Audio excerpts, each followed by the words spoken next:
Hello, hello, it's me again, the MetaVerse Explorer. It's the 11th of September, and I'm here to update you on what's happening in Star Atlas. We have a new roadmap, ladies and gentlemen. Let's go ahead and read Punabs and the Crimson River, Star Atlas Roadmap Scan number 19. After this, I've got a few other things I wanted to show you, and especially one video which caught my attention this week. So, let's start off with the Roadmap Scan 19. The group is unified with a solid resolution to save Jirio. Still, if they want to stop the governor's plans, they must escape back to the surface. With only one way out, they must brave tunnels in the heart of Atof's territory for a chance to escape.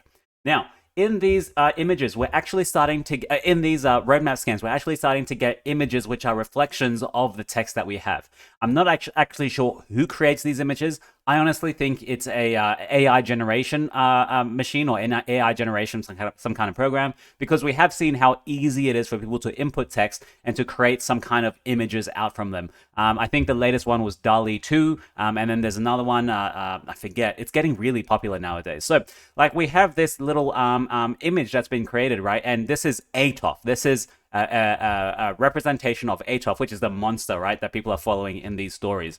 Atof, Star Atlas Weekly Lore-Inspired Art. So it's lore-inspired art. It doesn't say this is what it actually looks like. It's lore-inspired art. So someone has made this art, either a person or a computer, and they're just trying to represent what the text really says. So don't expect this to be in the game. This is not UE5 imaging at all. This is just art, okay? A representation.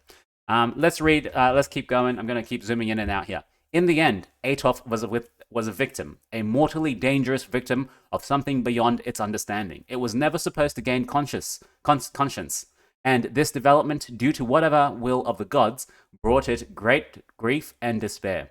Whenever we venture close to the Jirio star system, I still dream with the thousand cries of the victims that lived within it. Now, this is Agent M4 in his audio library about his adventures with Wen. Now, I'm not going to read the entire story like I'd never do every episode, so we're just going to scroll down and go through the items that I picked out that I think are of importance, right? Maybe a small picture here and there, and then we go to the end, which has the actual roadmap information. So this is also Etherful. It's a lore-inspired art. So this is what either an AI generation thinks Etherful looks like, okay? I actually thought it was a liquid or some kind of, like this looks like a solid that could turn liquid, because I know in its earliest forms, it's really a crude kind of resource. And then you refine it, right? And I'm sure in Star Atlas will have different tiers of fuel. So this is what I think an AI thinks Etherful looks like. This is not what I imagined it to look like, but hey, this is art, right? It's up to the interpretation. I'm sure I can collect all the text for Etherful and put it into an AI generation, and we'll come out with something totally different. Let's keep going, shall we? The next thing that they talked about is the Nucleus River. And we do have, so the Nucleus River is kind of like a lava-ish, dry lava kind of river that flows in the planets of Jirio, the magma veins of the frozen world of Jirio. Let's go ahead and see what the AI thinks of this frozen river. This is it. I'm going to zoom in here so you can see. So I'm going to scroll down. That's what it looks like. What do you think about that? I think it looks pretty cool, to be honest. Is like I'm sure an AI generated this and it wasn't actually created. So this is the Nucleus River at the heart of Jirio. I really hope there is a planet named Jirio and there is a little minor mission you can do there, like go and find Atof or escape from Atof or something, right? Something. Maybe not in the first initial of Scream, maybe something a little bit after. All right, let's move on. Let's go down to the actual project report. So, for the showroom, everything we know has been done for a while. They're still waiting for the distribution to come out, and that's what they're saying. Product distribution finalization. So they're still thinking about how they're going to distribute it, if they have this little partnership, which everyone at Aephian thinks might be an epic partnership. We'll see. But the product itself is done, okay? And apparently the studio that's helping create them, Spirasoft, is now working on the next iteration of the showroom. So that's what they're going to do. They're just going to finish the product distribution and then distribute it out. Easy.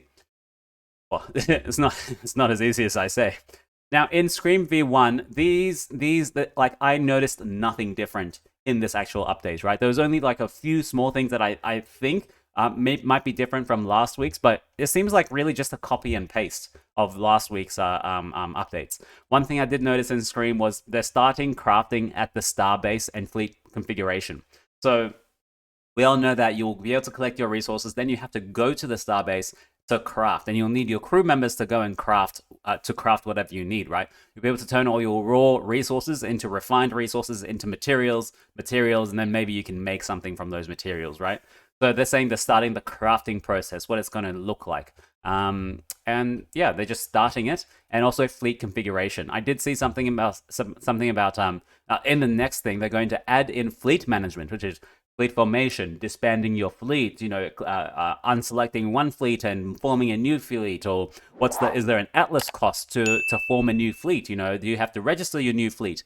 I think that might be actually a good idea, because it will stop a lot of people from jumping and changing and actually being purposeful in their movement, to be like, this is my A fleet, this is my B fleet, and it costs you some kind of Atlas. And of course, they should burn this Atlas as a small sink. This is just my idea, right? I think some people might not like it because you're losing Atlas, but at the same time, you got to be serious with this, okay? This is real money, okay? Well, real money plus like a metaverse token, but at the same time, you can transfer it for money. So I think people need to be more purposeful, okay? I myself, I have a small list of like, this is my fleet A, this is my freighting fleet, this is my DPS or attack fleet, this is my support fleet. So even in the attack fleet, I have one small support ship, which is a Calico Medtech, and I've got like my ATS Enforcer and a Rainbow Ohm or something. Like just estimates, right? Not the actual configuration, because I don't remember. But it'll be a while until this actually comes, because you need to have the whole PvP, PvE aspect of Scream here for you to actually do some good calculations to see what's the best fleet formation, because it's all about metrics, right? You'll be able to have this amount of DPS, you can take down this ship, or you can run at this rate, like fully away at this rate. It's all calculation. You've got to be very purposeful with how you form your fleets. If I can tell what ships are in your fleet, and if they're like normal routine ships, I should be able to know immediately if I can take you down or not. Okay, and you should know immediately what's in my fleet and if you can take me down or not. Now, we don't know if you'll be able to tell what's in someone's fleet, but you might be able to tell maybe their combat score, or like their fleet signatures if they have some kind of score attributed to them. Or like the firepower, if you know what I mean.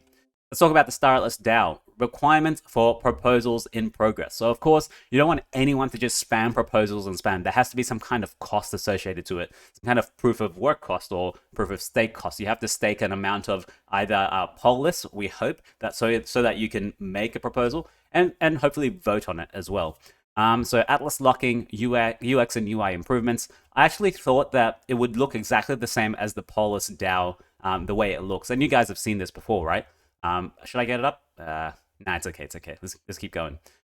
Dark mode is coming, thank God, because, we gamers, we need dark mode to survive. If it's lights like this, I die a little bit inside. The graphic novel. Continue the creation of the first few episodes are in progress. So we know the first, at least, issue is finished. So they're saying that they're creating the next few episodes, or few episodes / issues of the novel. Release and distribution preparation works are still in progress.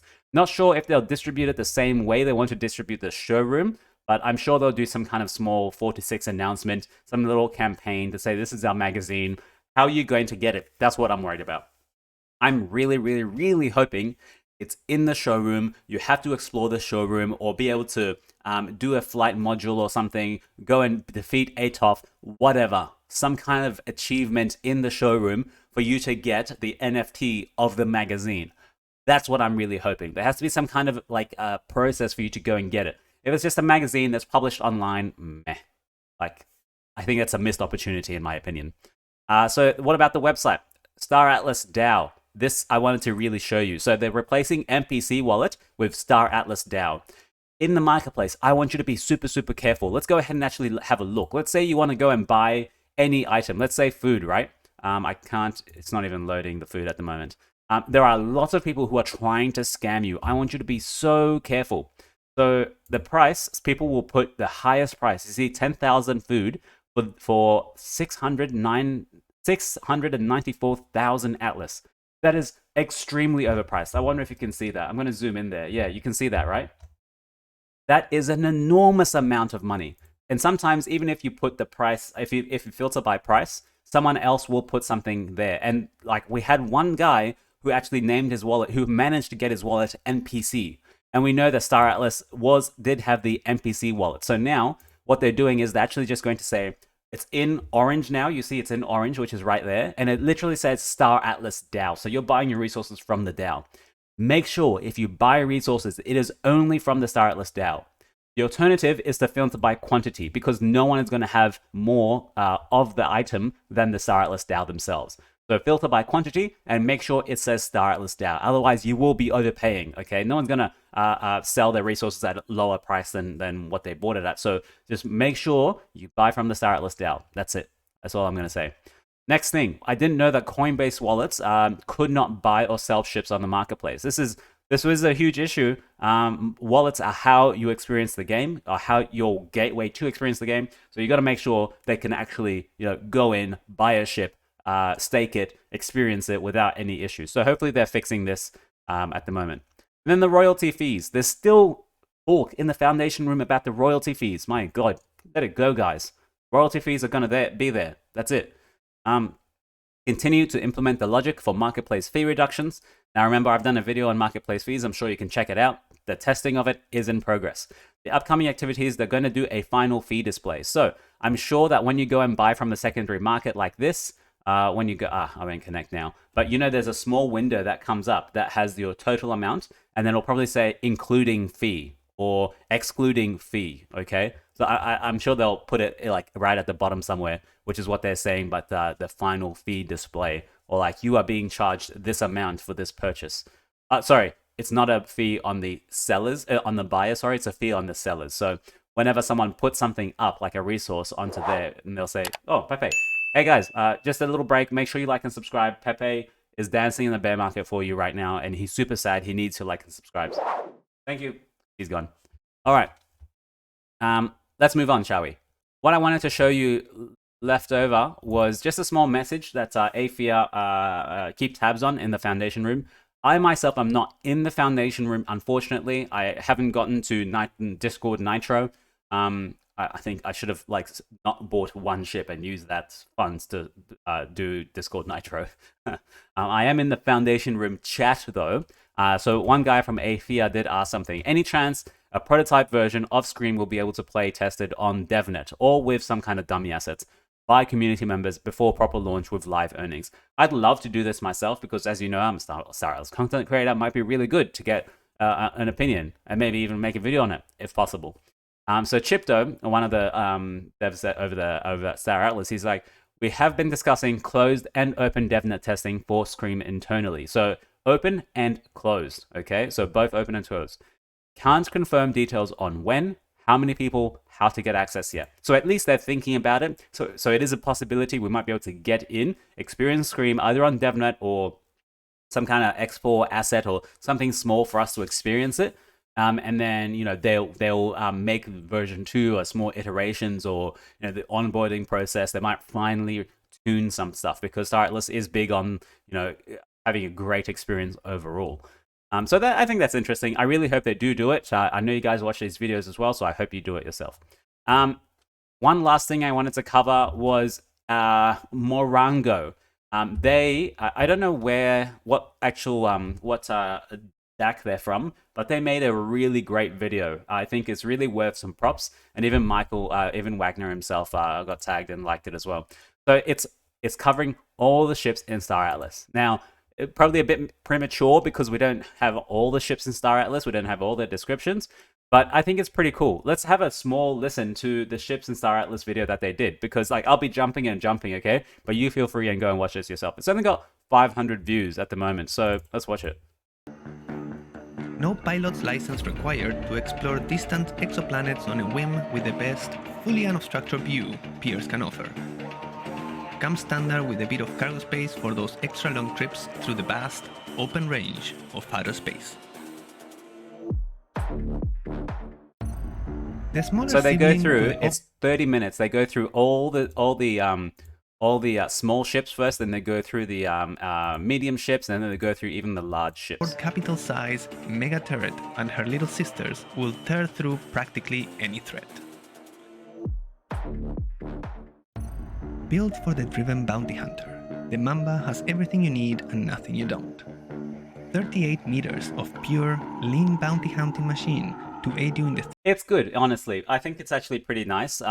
what they're doing is that they're reading the description of the ship, having the screen slide, like screening the pictures of the ships as it goes around, and then the custom asset they've made is on the left-hand side, This where ship they'll exudes have vintage like the ship grit from top details to bottom. for you. Now it's And then they put a little soundtrack of the Star Atlas in behind. Honestly, it's good. Like it's not bad. I can see the process. I can, as a content creator myself, I can see the process they went to create this, and I can possibly do this as well myself. But at the moment, I didn't think. I think it's premature because they don't have all the ships. Okay, we've seen Gao 2, and we've seen like half the ships still aren't out yet for Gao 2, and they've stopped releasing ships at the moment. So this video title called "All Ships in Star Atlas" is actually not right, unfortunately, because there will be way more ships. So maybe I can cover extra small ships in Gao Phase 1 or something, or extra small ships to date. But sooner or later, this video will be out of date, and there will be other kind of secure your ships quarry that in aren't our covered. no-frills, back-to-basic brick.